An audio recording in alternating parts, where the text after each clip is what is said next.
Hey guys, welcome to my channel Movie Synopsis. In the start of the movie, we see 𝐀𝐃𝐒, who is the proverbial IT guy. He has a normal, boring life and likes to go camping with his family. But everything changes when they witness something that looks like a plane crash. Jack decides to check it out and tells his wife, Lily, to look after little Charlie. Driving towards the crash, he almost runs over Captain 𝐀𝐋𝐖𝐀𝐒 from the US Air Force. He says he had a collision with a 𝐕𝐈𝐃𝐄𝐒, or unidentified aerial phenomenon, and he can prove what he's saying. Walking through the woods, they get to the alien aircraft just when a glowing sphere is coming out of it, scanning both their faces. It lands softly on Jack's palm, while a robotic voice says he's the chosen guardian. Then it announces that self-destruction has been initiated, right before the spaceship blows up. While irons get caught in the blast, Jack is surrounded by a protective field. During the next 10 years, several natural disasters and terrorist attacks are neutralized or prevented by the same man,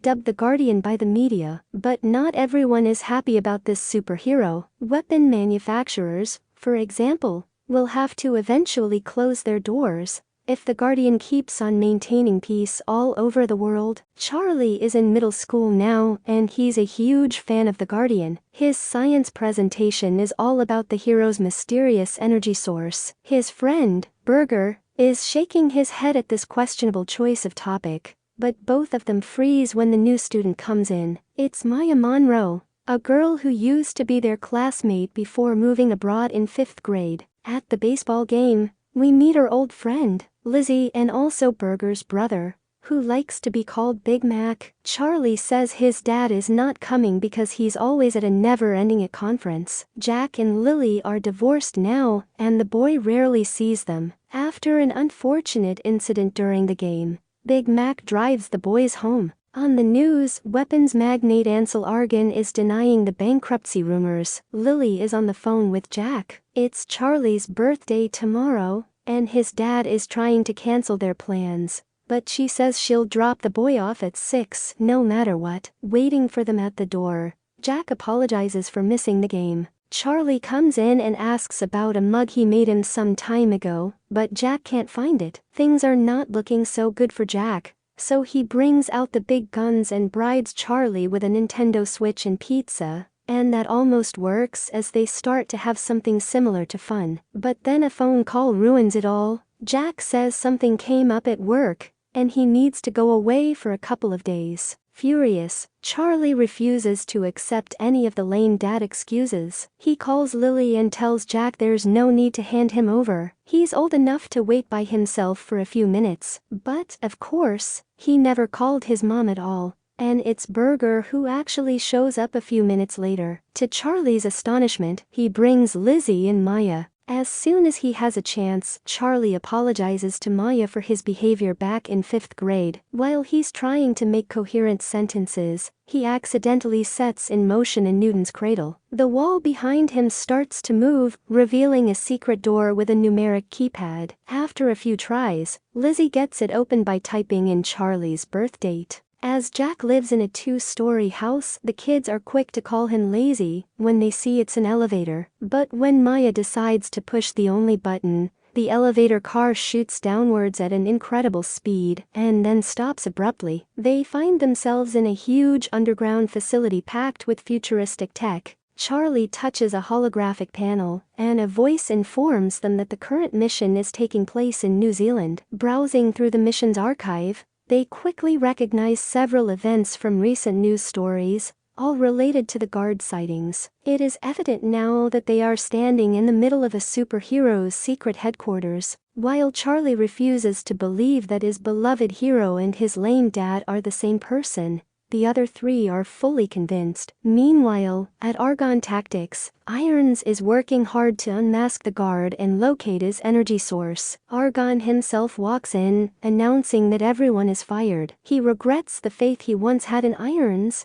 not to mention all the money wasted on his failed attempts. Back at the cool basement, the kids are amazed at the next level 3D printing available. By pushing every button within their reach, they end up with a set of remarkable devices. Burger got himself a magnetic wand, while Lizzie flies around with her jetpack. Some of them are wearable, like Maya's high-tech jacket and Charlie's bracelet, but none of this compares to what Burger is doing with a pair of portable disc wormholes. His head is talking to them from a completely different place than the rest of his body. Maya picks up a shiny thing and finds out it's the car keys. The automated voice says the G-Mobile is ready. It's getting harder for Charlie to deny the overwhelming evidence as he recognizes that van from the good old camping days. His dad is the guard. Before they leave, Burger asks Lizzie to the school dance tomorrow, but she already has a date. He asks who it is, but she only says it's an older guy. Then Maya has a crazy idea for tomorrow's test,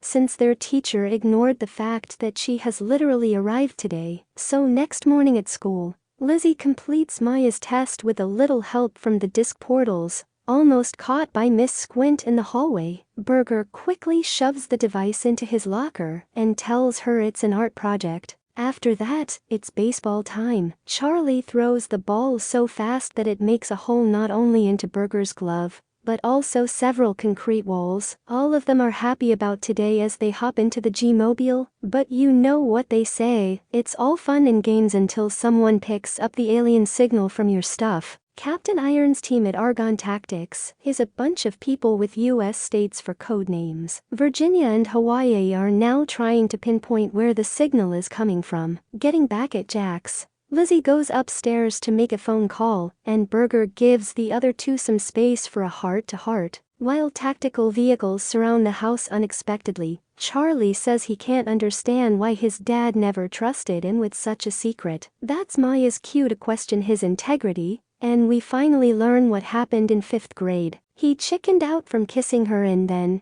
to protect his masculinity, he spread the rumor that she had bad breath, ultimately being responsible for her nickname, Moldy Mouth Maya. Upstairs, Irons tells the team that the pulse is coming from below. They soon find the secret elevator, but the real jackpot is the birthday photograph. Irons recognizes Jack right away. Burger is tick-tocking when the men get there. Maya is quick on her feet and grabs the others before they can be seen. From their equipment, she can tell they are paramilitary. Still upstairs, Lizzie's on a call with the older guy, apparently inviting him over. Looking at the dashboard, Irons can see the guard is in Japan now, but whoever's down there might be after the same thing, and he wants to make sure they won't get it first. Sending the team on a perimeter sweep, he initiates full lockdown. The man they call Jersey takes a moment by himself to contact Argonne. He spots Lizzie running from the intruders. The kids try to find a place to hide. They come across the sphere, and Charlie can't help his curiosity. He picks it up, and there's a general warning that the power source has been removed. The sphere starts to generate predictions, flooding Charlie's brain until Burger forces him to snap out of it.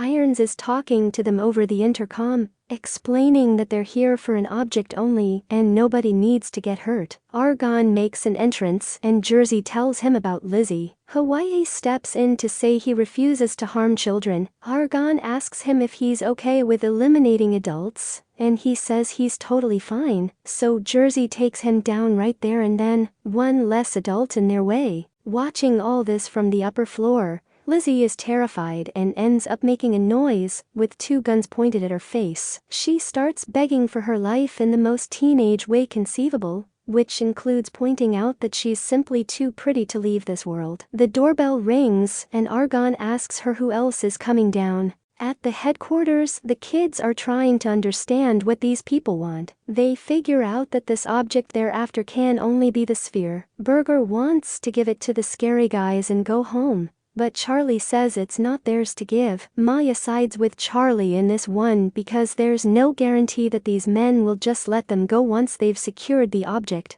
In a different kind of deadlock, Argonne and Jersey are still being tested by Lizzie's talkative nature. She says the person at the door is just her date, but his parents are both lawyers, and they'll call the cops if he goes missing. They give her 60 seconds to get rid of him. It turns out that the older guy Lizzie is dating is none other than Big Mac, Burger's brother. She tries to communicate cryptically with him, but makes a mess of the whole thing. Poor Big Mac gets pulled into the hostage situation as well. Both of them tell Argonne everything, so he has them gagged and dragged to the headquarters, so he can yell at Irons one more time. He failed to report to him about this mission, and also seems to be far from getting the source, even though it's now revealed that their opponents are just kids. Argon puts Lizzie and Big Mac on the speakers to persuade Charlie. At the sound of his brother's voice, Burger starts to lose his patience, accusing Charlie of risking their lives for Daddy's approval. He grabs the alien orb, and they start fighting for it. Maya breaks it up,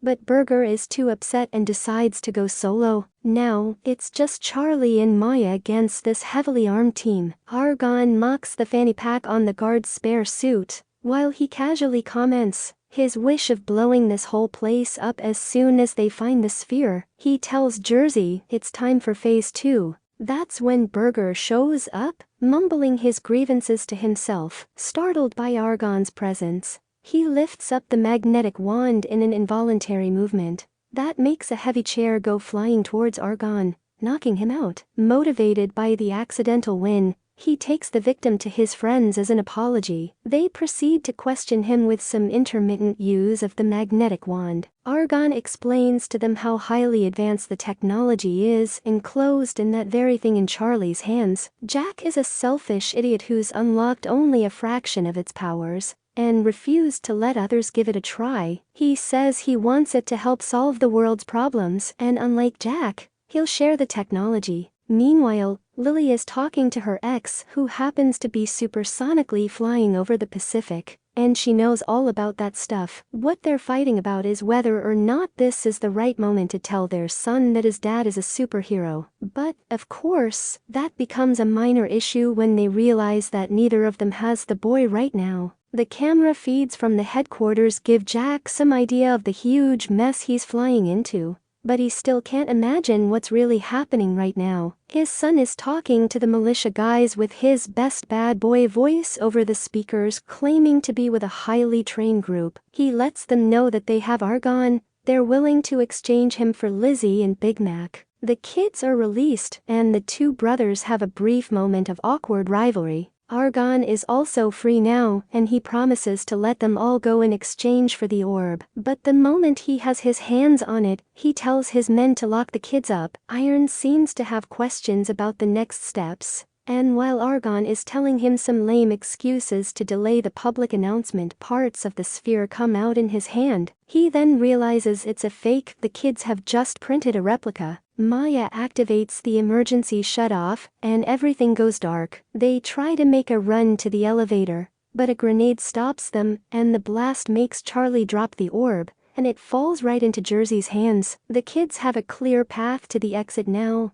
but they're not leaving without the source. Posing together with all the gadgets, they're starting to look like a superhero junior league. The opposite phenomenon seems to be happening to the adults who managed to lose the precious orb. Argon tells Jersey to toss it, and the incoming children make him miss. Lizzie flies in to pick it up and throws it to Charlie, chased by Irons. In Wisconsin, he ends up losing his bracelet, but Maya soon comes to the rescue. Now, Jersey and Burger are having the most bizarre confrontation, as one of the disc portals is still at their school. We can only imagine what that janitor's thinking, as the bullets hit the locker door from the inside. Then Big Mac comes to help, and they get rid of Jersey. All 5 kids are running to the door, but Irons is standing in their way. He tells Charlie that he was with Jack when they found the orb, but came out of it with a scar instead of all this power. So he takes the orb from Charlie and dives into the bleak predictions for a moment until Argon makes him hand it over. That's when the kids perform a risky counter-attack. They send the sphere through the wormhole and then destroy the disc portal. And then, the elevator dings and Jack comes in. He says he's the IT guy. He's here to check a security breach alert. Argon asks Irons if that's their guy, but he looks unsure. So he plays along and makes him open the fanny pack before coming any closer. That turns out to be a mistake. Grabbing his superhero glove, Jack puts up a force field to stop the bullets while he takes the kids. He tells them that he got only the glove because the suit is out of power and needs to recharge. Unlike the spare suit that Argon is wearing right now, that one is working just fine. Jack gets hit, and the kids are so scared they give away the location of the orb really fast. After spreading bombs all over the place and taking Burger as his guide, Argon sets the timer to 5 minutes. Even Jersey gets left behind as Argon says, "No witnesses." Cold down at the lab, Irons has no choice but to collaborate with the kids who are growing progressively bossy. Lizzie is cracking the code to override Argon's lock, and Maya is printing jetpacks for everyone. While the adults are discussing their feelings, Irons is still upset about the alien toy, but he can't ignore the visions he had and how catastrophic a super Argon will be. There's no time to print 6 jetpacks, so they fly in pairs, making it out the emergency exit just in time. At the sound of an approaching chopper, Iron says he'll stay behind to slow them down. Jack and the kids hop into the G-Mobile, while Burger takes Argon to the school dance. Well, not exactly to the dance itself, but to his locker. They're both in shock to see the orb is not there, intercepted by Miss Squint. Argon says the boy is his nephew, and then takes the opportunity to ask about the personal belongings in that locker. The teacher says the janitor almost called the bomb squad when the thing started to glow, leaving the kids in the car. Jack enters the school wearing Lizzie's headphones, so that Charlie can guide him through the hallways. That's when Miss Squint marches out of her office with a powerful object. She has the orb too, but we're talking about that whistle getting everyone's attention in the best stranger danger style. After she attacks Argon and gives the orb to Burger, so the dance is ruined by these two guys fighting in weird garments. Charlie is impatient, but as Jack told them to stay in the car, he needs to get creative. Blasting through the concrete wall with a van happens to be enough distraction. Burger throws the orb to Jack and he suits up in full this time. Now it looks like a fair fight, but only until Argon grabs Charlie, and Jack is forced to hand the orb over. But then Charlie throws a grenade right into the source, and Argon is gone. Sometime later, the Kincaid family is camping again. They're also fighting crime as a team now, with Captain Irons in mission control. Argon is still trapped in another dimension, wearing the uncomfortable spare suit, and the movie ends here.